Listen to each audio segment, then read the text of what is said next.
자, 역정케 하시는 하나님, 이러한 제목으로 좀 은혜를 나누겠습니다. 한번 따라하겠습니다. 역정케 하시는 하나님.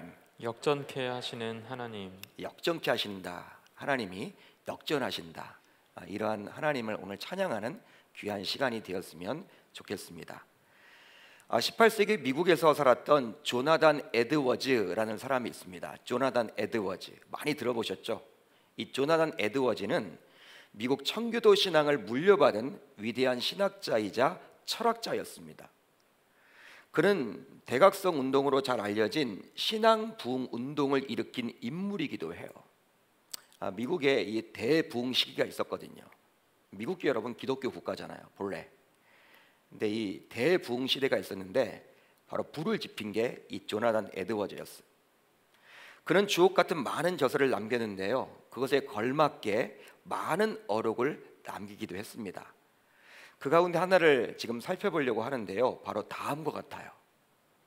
인간은 하나님을 아는 만큼 그분을 신뢰할 수가 있다. 우리 인간은 하나님을 아는 만큼 그분을 어떻게 한다? 신뢰할 수 있다. 이런 명언을 남겼어요. 즉 기독교의 믿음은 옳고 그름을 분별하지 않고 무작정 믿는 맹신이 아니기에 믿음의 대상인 하나님을 아는 만큼 그 하나님을 믿을 수가 있고 그 하나님을 신뢰할 수가 있다라는 말이에요.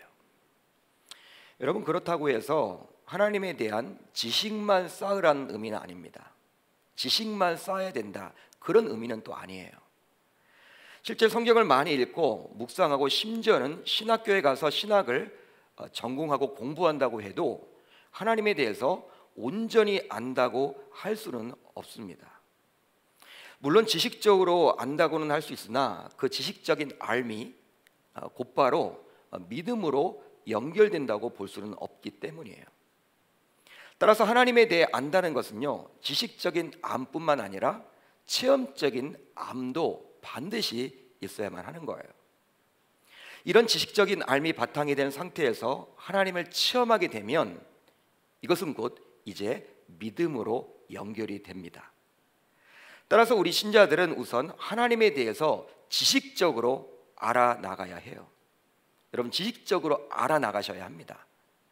그러게 열심히 성경도 읽으시고 큐티도 하시고 교회에서 하게 되는 여러 양육과 훈련도 참여하셔야만 합니다.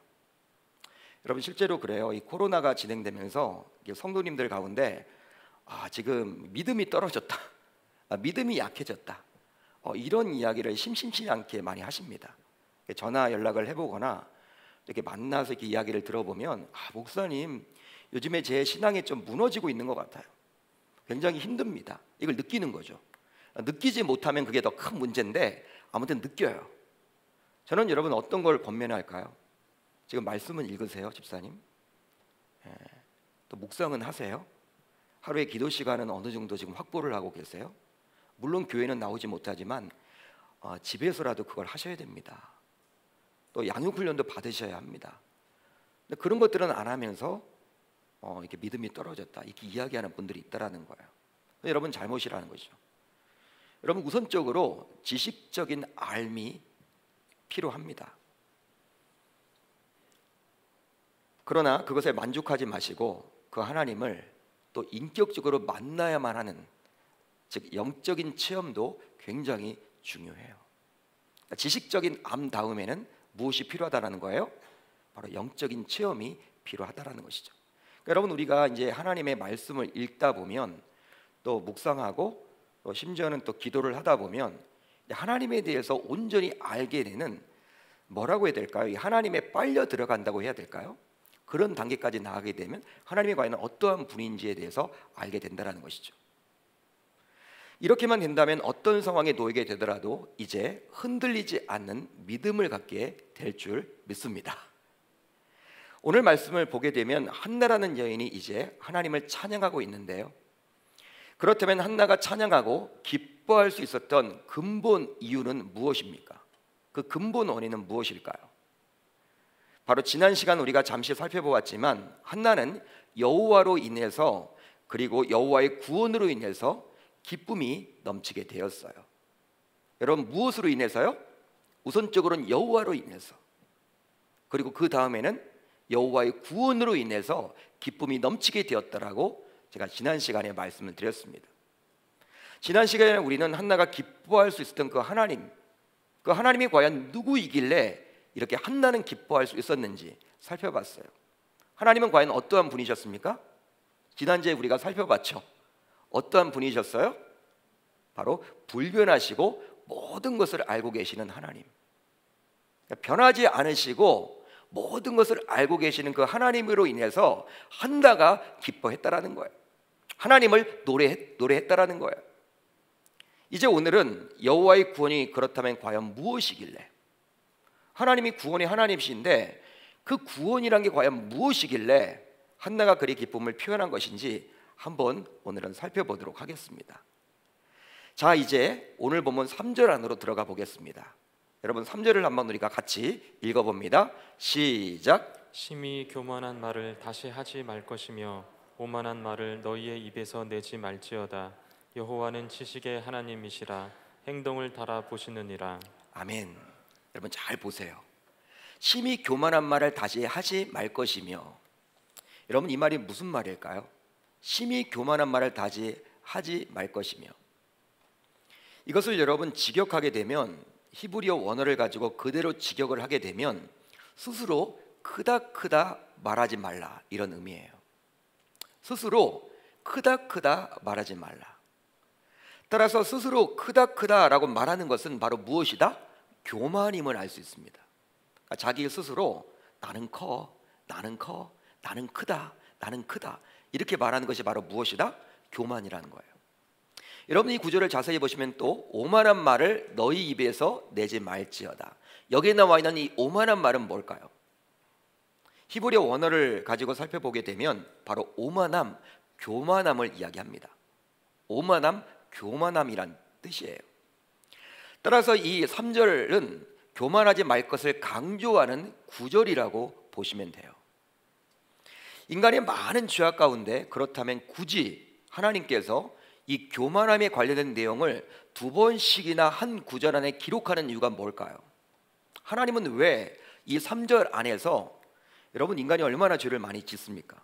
여러 다양한 죄를 많이 짓잖아요. 그런데 굳이 이 교만함을 이렇게 강조하고 있는 이유가 뭘까요? 하나님께서, 바로 하나님이 얼마나 원치 않으시는지, 하나님이 얼마나 불편해 하시는지를 저 여러분들에게 보여주고자 하는 것이죠. 보통 한국이 낳은 세계적인 신학자로 김세훈 박사를 손에 꼽는 분들이 굉장히 많습니다. 김세훈 박사 들어보셨죠? 그의 대표작인 구원이란 무엇인가? 여러분 기독교 신자들은요 이 책을 여러분 대부분 다 읽으셨을 거예요. 구원이란 뭔가? 이 제자 훈련을 하는 교회들은요 이 필독스입니다. 필독스. 이 책을 읽고 나서 이제 제자 훈련에 들어가게끔 돼 있어요. 근데 이 오랜 기간 동안 많은 사랑을 받아온 책이라 감히 말할 수 있습니다. 이 책은 그만큼 유명한 책이에요. 유명한 신학자고, 그는 미국의 풀러 신학 대학원에서 신학을 지금도 가리키고 있는데요, 그는 교만에 대해서 다음과 같이 정의를 내려주고 있습니다. 교만은 스스로 하나님이라고 생각하는 것으로 자기를 주장하려는 의지입니다. 그러니까 자기를 내세우는 의지라는 거예요. 자기를 주장하자는 의지라는 거예요. 그것이 바로 무엇이다? 교만이에요. 쉽게 말하면 교만이란 하나님께 의지하거나 순종하지 않고 자기 스스로 하나님이 될 수 있다라고 생각하는 것, 그것이 바로 교만이에요. 실제로 창세기 3장을 보게 되면요, 인간이 이제 죄를 짓게 되는데 하나님께서는 동상각종 나무 열매는 임의로 먹되 너희 마음대로 먹되 선악을 알게 하는 나무 열매는 먹지 말라, 먹으면 정령 죽으리라고 첫사람 아담에게 신신당부를 하셨습니다. 여러분 당부를 하셨어요. 하나님이 너 먹으면 죽어. 다른 것들은 다 먹어도 좋아. 그렇지만 선악을 알게 하는 나무 열매는 먹지 마. 먹으면 죽어. 하나님이 이 아담에게 신신당부를 하셨습니다. 그러나 간교한 뱀은 어떻습니까? 어떻게 합니까? 선악을 알게 될 것이다. 너가 선악을 알게 하는 나무 열매를 먹게 되면 눈이 밝아져서 하나님과 같이 됨으로 선악을 알게 될 것이다. 이렇게 유혹을 하죠. 그런 식으로 유혹을 해요. 이 뱀의 말, 즉 하나님과 같이 된다는 말에 인간은 결국 어떻게 합니까? 그 유혹에 넘어가서 하나님의 명령에 불순종하게 되는 거예요. 즉 하나님과 같이 되고 싶어한 인간의 교만이 결국 인간의 타락을 이끈 것이라 말할 수가 있는 것입니다. 여러분, 교만함 때문에 인간이 타락하게 된 거예요. 창조주는 창조주이고 피조물은 피조물인데 피조물이 이 창조주처럼 되고 싶은 이 교만한 마음이 싹튼 거예요.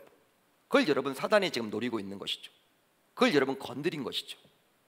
그걸 건든 거예요. 여러분, 네가 그거 왜 안 먹어? 그거 먹으면 눈이 밝아져 가지고 하나님처럼 된다? 또 하나님처럼 될 수 있어. 뱀이 그렇게 유혹을 하고 있는 거예요. 그런 유혹에 넘어간 것이죠. 여러분, 그만큼 교만은 인간에게 있어서 뿌리 깊은 죄악이라 감히 말할 수 있습니다. 따라서 이런 교만한 태도는 결국 어떻게 됩니까? 하나님에 의해서 악한 짓으로 평가받게 될 것이라고 한나는 이 3절에서 이야기를 해주고 있는 것이죠. 바로 모든 것을 알고 계시는 하나님께서 그런 악한 행동을 달아보신다라는 거예요. 여러분, 달아보신다라는 것은 무엇입니까? 저울에 달아보는 거예요. 저울에. 그리고 그 이후에 평가해 주신다라는 거예요. 하나님이. 그렇다면 하나님께서 교만한 자의 악한 짓을 평가해 주신다면 과연 이런 평가는 누구를 위한 평가일까요? 여러분, 누구를 위한 평가일까요? 그냥 교만한 자의 악한 행동을 평가해서 교정하는 것으로 끝날까요? 그런 의미가 아닙니다. 우리가 여러분 어떤 죄를 짓게 되면, 우리가 여러분 하나님을 만나게 되면, 하나님 앞에 회개하게 되면 하나님이 그 죄를 용서해 주시죠. 용서해 주십니다. 근데 교만은 다르다는 거예요. 교만은 교정 차원이 아닙니다. 교정 차원이 아니에요. 그냥 버리시는 거예요. 용서가 없습니다. 교만한 자는요, 여러분 하나님이 쓰지 않으세요. 사울왕이 여러분 굉장히 안타깝죠. 여러분 이스라엘의 초대 왕입니다. 이 초대자가 붙는 것은요 굉장한 거예요. 다윗은 두 번째 왕이었습니다. 어떤 의미에서는 하나님이 더 사울을 기대했는지도 몰라요. 왜? 초대 왕으로 세웠기 때문에. 그렇지만 그는 교만한 왕이었어요. 교만하자 이제 하나님은 그를 버리세요. 다른 죄는 우리가 여러분 다 용서를 받더라도 이 교만한 것은요 용서를 받지 못해. 그만큼 여러분 하나님이 싫어하시는 거예요. 왜? 그 교만함 때문에 인간이 타락했기 때문에, 이 창세기 3장이 여러분 그렇게 열렸기 때문에 하나님은 그걸 원치 않으시는 거죠. 따라서 여러분 교정하는 것으로 끝나는 게 아닙니다. 바로 여호와 하나님께서 교만한 자의 악한 행동을 평가하는 것은 바로 시대의 겸손한 약자와 가난한 자를 위해서예요. 시대의 겸손한 약자와 가난한 자로 대치하기 위해서입니다.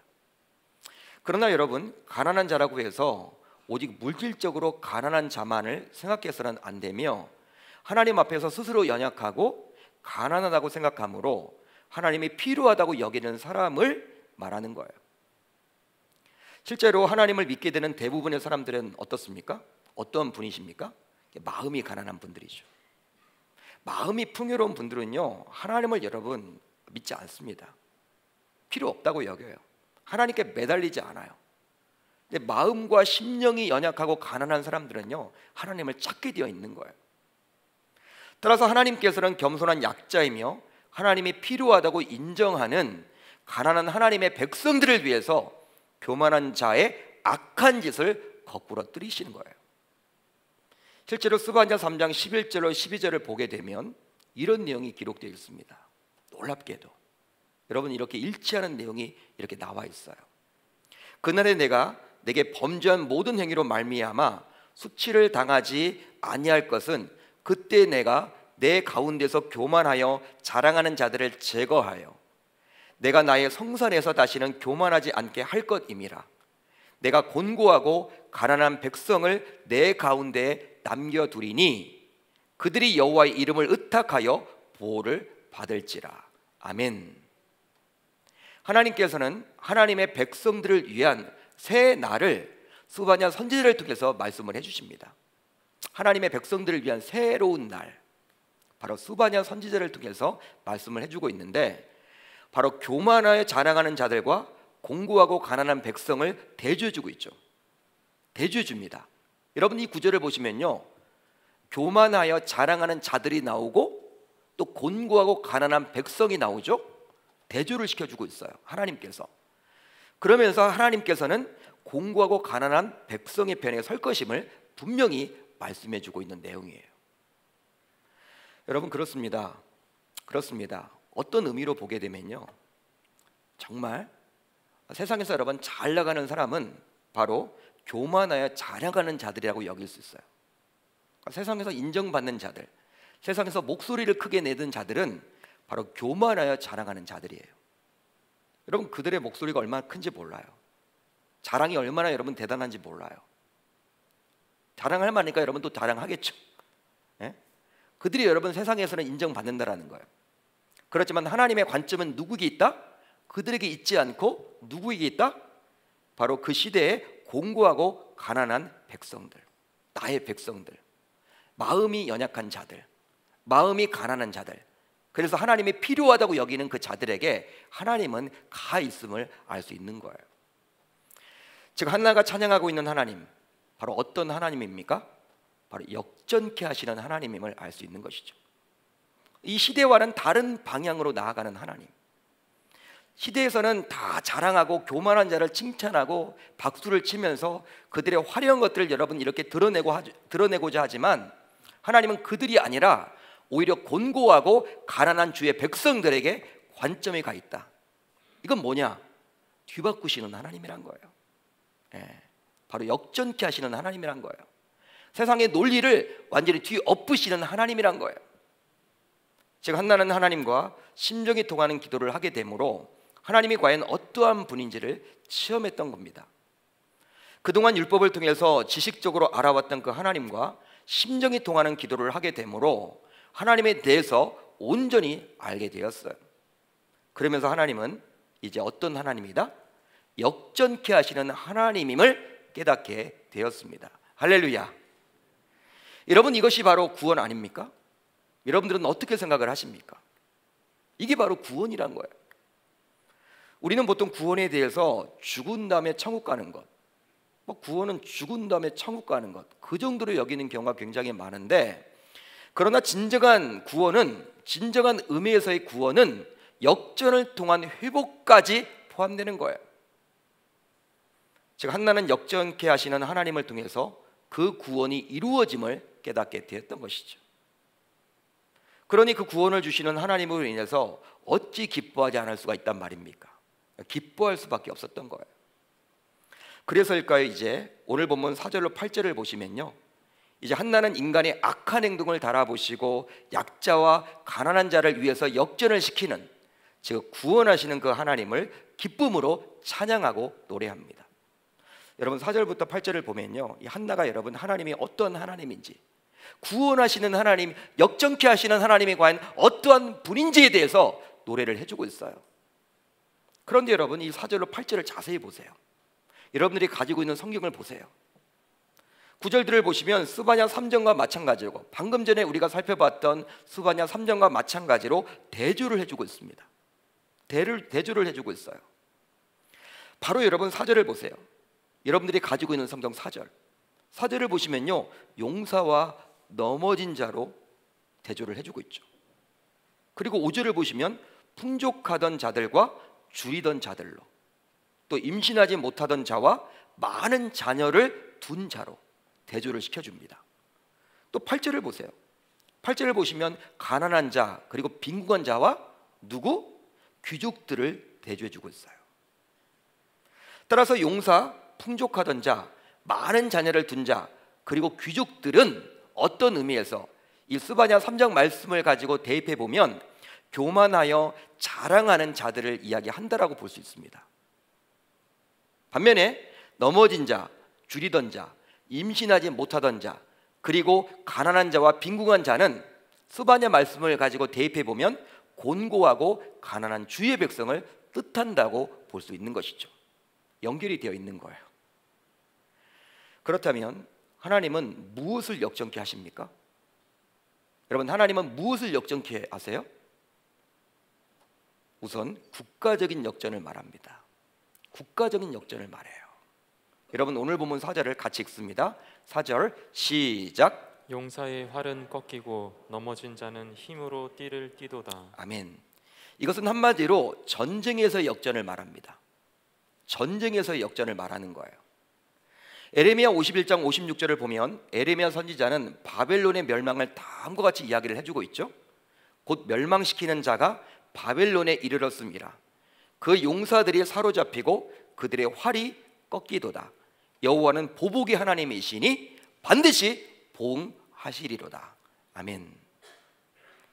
여러분, 우리가 상식적으로 볼 때 전쟁은 누가 이깁니까? 강한 자가 이깁니까? 약한 자가 이깁니까? 우리가 상식으로 보게 되면 어려운 질문 아닙니다. 전쟁은 여러분 누가 이기게끔 돼 있어요? 강한 자. 당연히 여러분 강한 자. 여러분 각 나라마다 왜 여러분 국방력을 강화시키고자 첨단 무기를 그렇게 동원하는 거예요? 도입하는 거예요? 수조 여러분 수십조를 여러분 이렇게 퍼 부으면서까지 여러분 스텔스 비행기나 여러 가지 여러분 이 전략 무기를 여러분 그렇게 도입을 합니까? 강군을 만들기 위해서. 여러분 왜 훈련을 시켜요? 군인들을? 여러분 강한 자가 전쟁에서 이기기 때문에. 그게 여러분 상식 중에 상식이라고 볼 수 있는 거죠. 그런데 어떻게 용사의 활이 꺾일 수가 있어요? 용사는 뭐 하는 사람입니까? 전쟁으로 먹고 사는 사람인데, 싸움으로 먹고 사는 사람인데, 그 사람의 활이 꺾이며 어떻게 다른 사람에 의해서 넘어진 자가 힘으로 띠를 띠고 일어설 수 있을까요? 이미 넘어졌는데, 패배했는데, 이미 여러분 부상당했는데 어떻게 여러분 이것이 가능합니까? 여러분 우리의 상식으로는 말이 되지 않죠. 말이 되지 않는 구절이에요. 어떻게 용사의 활이 꺾이고 다른 사람에 의해서 이미 패배를 당한, 부상을 당한, 누워 있을 수밖에 없는 그러한 자가 힘으로 띠를 띠고 일어설 수 있을까? 우리 인간의 생각으로는 불가능하지만 바로 하나님께서 넘어진 자를 위해서 개입하셨기 때문에 이런 일이 일어났다라는 사실이에요. 즉 하나님께서 용서와 넘어진 자의 운명을 뒤바꿔 버리신 겁니다. 쉽게 말하면 역정케 하시는 하나님께서 전쟁과 같은 국가적인 위기 속에서 개입하신다면 강한 자가 이기지 못할 수도 있고 약한 자가 강해질 수도 있음을 알 수 있는 거예요. 그 이유에 대해서 다윗은 골리앗과의 1대1 대결에서 다음과 같은 유명한 말을 남겼죠. 다윗의 고백이에요. 전쟁은 여호와께 속한 것인즉. 할렐루야, 할렐루야. 전쟁은 여호와에 속했다. 여호와에 의해서 좌지우지된다. 전쟁은 내가 하는 게 아니다. 하나님이 이겨주셔야지만 이긴다. 그런 말이잖아요. 여러분 실제 다윗과 골리앗과의 1대1 대결은요 어떤 의미에서 하나님의 선민인 이스라엘 백성들과 이방 민족인 블레셋과의 전쟁이라고 여길 수도 있습니다. 지금 말로 보게 되면 하나님을 믿는 우리와 하나님을 모르는 세상 불신자와의 대결처럼 보일지도 몰라요. 그런데 전쟁은 여호와께 달려있기에 당시 이스라엘이 가지지 못했던 철제 무기를 소유하고 있었던 블레셋, 그 블레셋이 아니라 하나님이 함께한 이스라엘이 승리를 거두게 될 것이라는 이 다윗의 고백은 바로 역정케 하시는 그 하나님을 노래하고 있는 거예요. 당시 여러분 블레셋은요 철제 무기를 가지고 있었습니다. 철기 시대, 그 이전은 청동기 시대였죠. 여러분 이스라엘은요 쇠가 없어서 쇠가 칼 자체가 여러분들 이 철로 만든 칼이 아니에요. 여러분 철이 여러분 등장을 하면서 전쟁에서 여러분 확 이기게 된 거죠. 근데 블레셋이 진다라는 거예요. 이길 수밖에 없는 그 전쟁에서 질 수밖에 없다라는 거예요. 왜? 여호와 하나님이 누구 편이다? 이스라엘 편이기 때문에. 여러분 지금 우리들도 코로나 상황 속에서 일종의 국가적인 위기를 만났다고 볼 수 있습니다. 총과 칼만 들지 않았지 온 국민이 방역 책임자가 되어서 바이러스를 막기 위해서 사투를 벌이고 있다 할 수 있죠. 눈에 보이지도 않는 이 바이러스와의 전쟁을 벌이고 있지만 언제 끝날 수도 알 수 없기에 대부분의 사람들이 두려움과 답답함 속에서 하루하루를 보내고 있는 형편이에요. 야, 이거 언제 끝나냐? 지치죠 여러분. 점점 갈수록.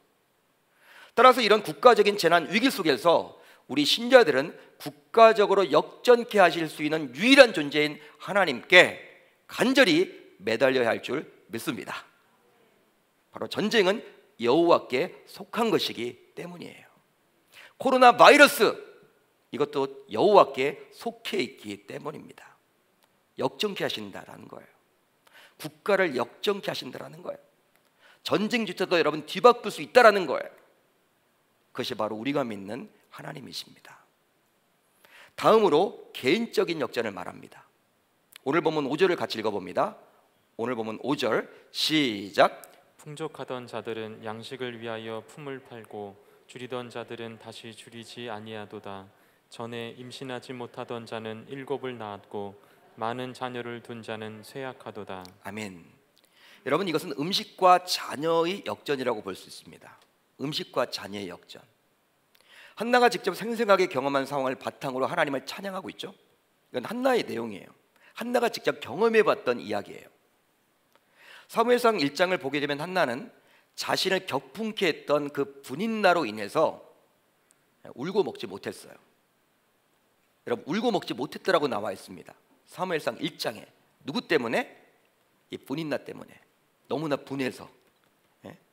이 분인나가 여러분 너무나 분하게 하다 보니까 이 한나가 분이 나가지고 울고 먹지 못했어요. 그런 내용이 나와요. 얼마나 힘들면. 그러나 한나는 이제 하나님과 심정이 통하는 기도를 한 이후에 기도 응답의 확신 속에서 더 이상 울지 않습니다. 먹고 얼굴에 다시는 근심빛이 없게 되었어요. 반전이죠. 역전이죠. 하나님이 그렇게 해주신 것이죠. 그뿐만이 아니에요.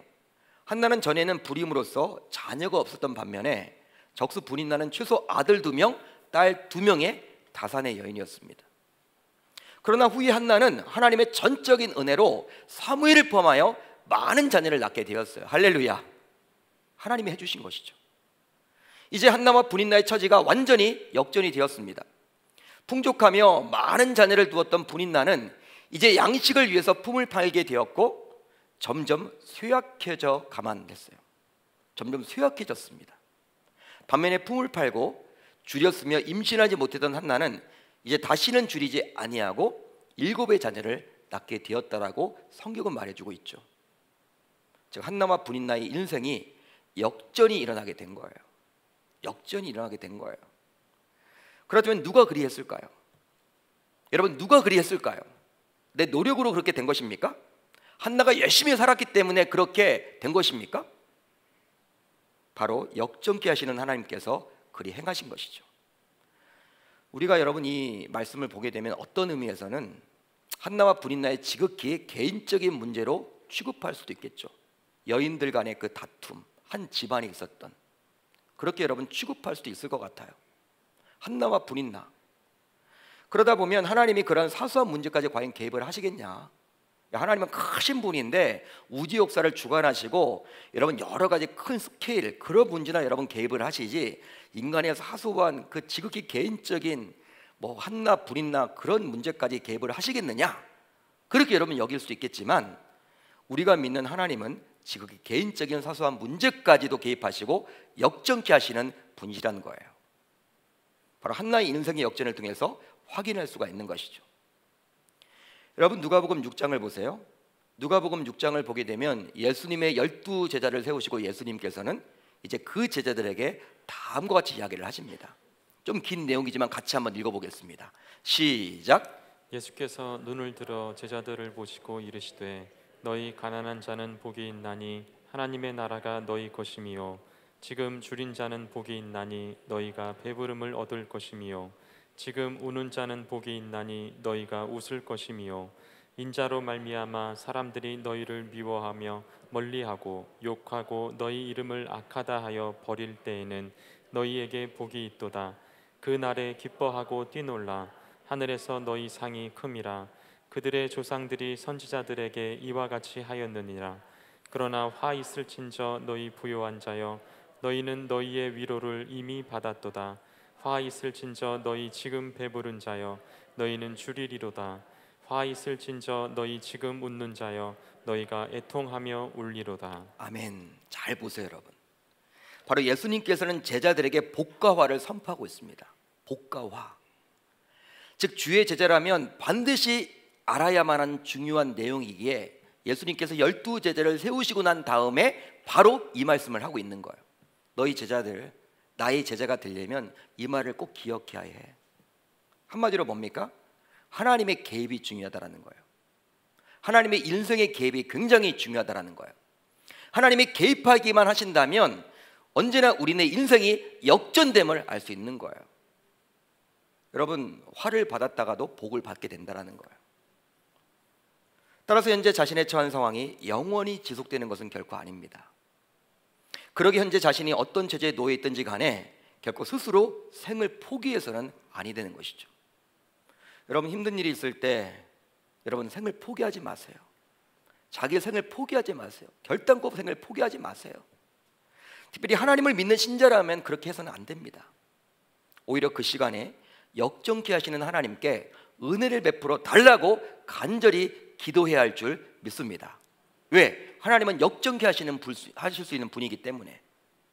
세상에서는 답이 없어도 하나님은 답을 알고 계시고 그분은 실질적으로 이 한나를 역정케 해 주셨듯이 저와 여러분들도 역정케 하시는 하나님이세요.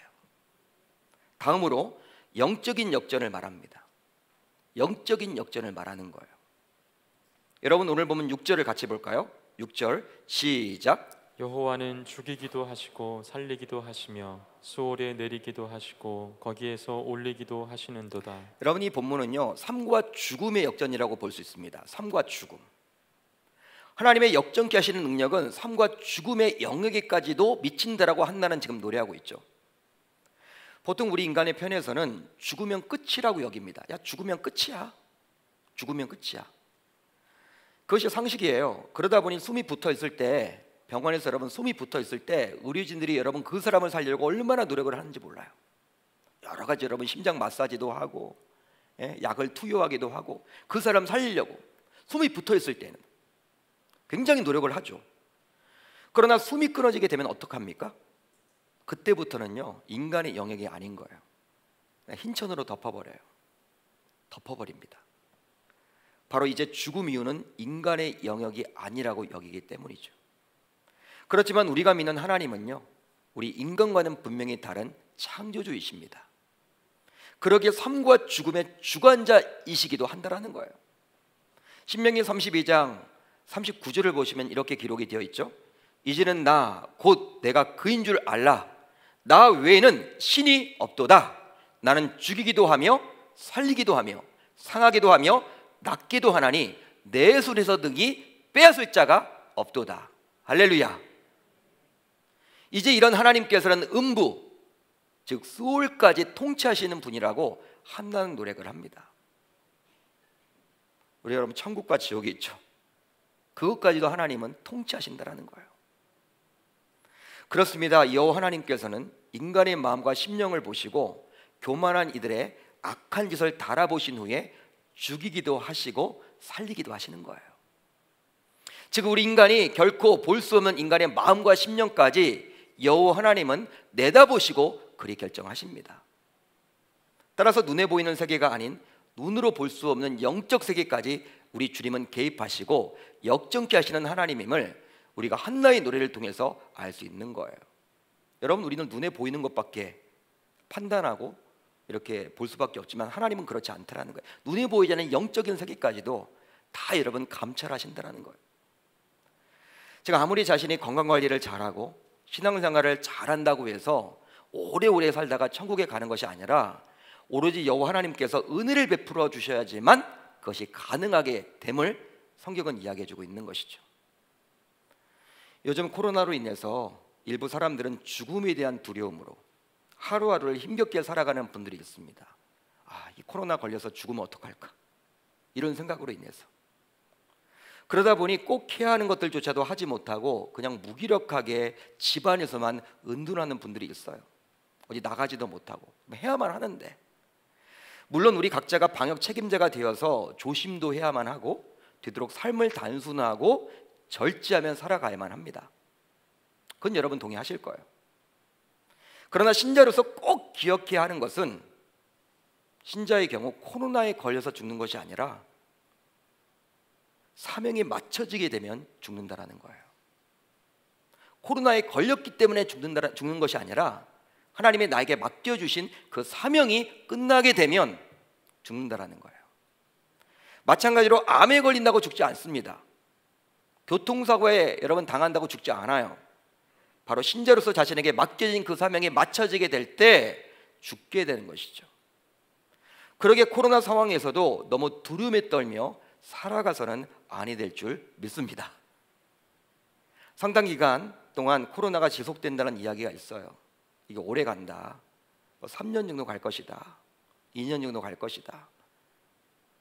그렇기 때문에 코로나와 함께하는 직장생활, 코로나와 함께하는 가정생활, 코로나와 함께하는 학교생활, 심지어는 코로나와 함께하는 신앙생활도 지혜롭게 해나갈 수 있어야만 하는 것이죠.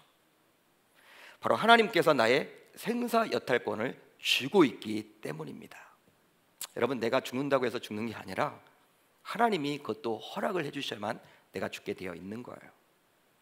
마지막으로 사회적인 역전을 말합니다. 사회적인 역전. 오늘 보면 7절로 8절 상반절을 같이 읽어봅니다. 시작. 여호와는 가난하게도 하시고 부하게도 하시며 낮추기도 하시고 높이기도 하시는도다. 가난한 자를 진토에서 일으키시며 빈궁한 자를 거름더미에서 올리사 귀족들과 함께 앉게 하시며 영광의 자리를 차지하게 하시는도다. 자, 여러분, 이 본문을 보시면 이제 한나는 가난한 자와 부한 자, 그리고 낮은 자와 높은 자에 대한 사회적인 역전을 지금 노래하고 있어요. 가난과 부, 그리고 낮춤과 높임의 동인도 바로 누구입니까? 여호와 하나님. 즉 여호와 하나님께서 사회의 무대 안으로 개입하셔서 부자를 가난하기도 하시고 가난한 자를 부하기도 하시며 높은 자를 낮추기도 하시고 낮은 자를 높이기도 하신다라는 거예요. 하나님이 개입하셔서. 한나는 이것을 아주 디테일하게 지금 설명을 해주고 있는데요. 가난한 자를 진토에서 일으키시고 빈궁한 자를 거름더미에서 올리사 귀족들과 함께 영광의 자리에 앉게 하신다라고 이야기를 합니다. 여러분, 여기에 나와 있는 이 거름더미, 이 거름더미는 무엇일까요? 거름더미, 빈궁한 자를 거름더미에서 올리사. 이 거름더미는 뭘까요? 히브리어 원어를 보게 되면 일종의 쓰레기 하치장이에요. 쓰레기가 여러분 모아져 있는 여러분 그러한 곳이에요. 쓰레기 하치장. 밤에는 거지들의 잠자리요, 낮에는 적선하는 장소라 할 만하겠죠. 왜? 사람들이 쓰레기를 버리러 많이 오니까. 그것을 구걸하는 곳이에요. 하나님께서는 이런 장소에 있었던 빈궁한 자들을 올려서 어떻게 하신다?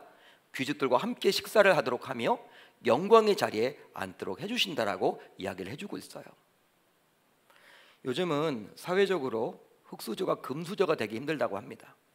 예전에는 개천에서 용이 많이 났죠? 요즘은 쉽지가 않다 그래요. 이게 부의 대물림, 굉장히 여러분 심각하죠. 또 웬만해서는 금수저가 또 흙수저로 내려가지도 않아요.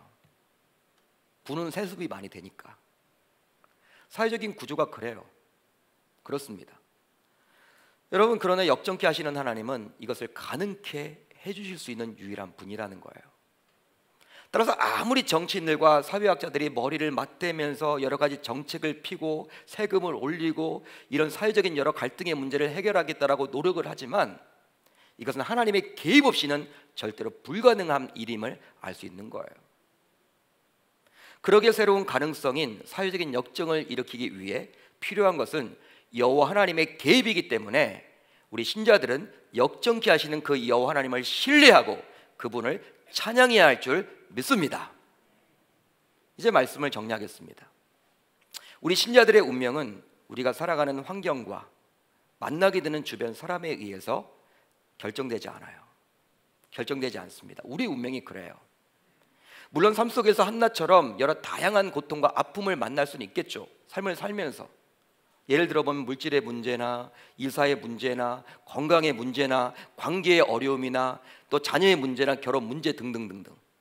고난이 많죠, 여러분. 문제가 많죠. 한나처럼. 그러나 우리는 그런 어려운 상황에 설령 놓여 있더라도 환경과 내가 만나는 주변 사람들을 탓해서는 아니 됩니다. 즉 운명론에 갇혀서 아무런 소망 없이 살아가서는 아니 된다라는 거예요. 내 운명이 뭐 그렇지 뭐 될 대로 되라 뭐 이런 식으로 여러분 살아가서는 아니 된다라는 거예요.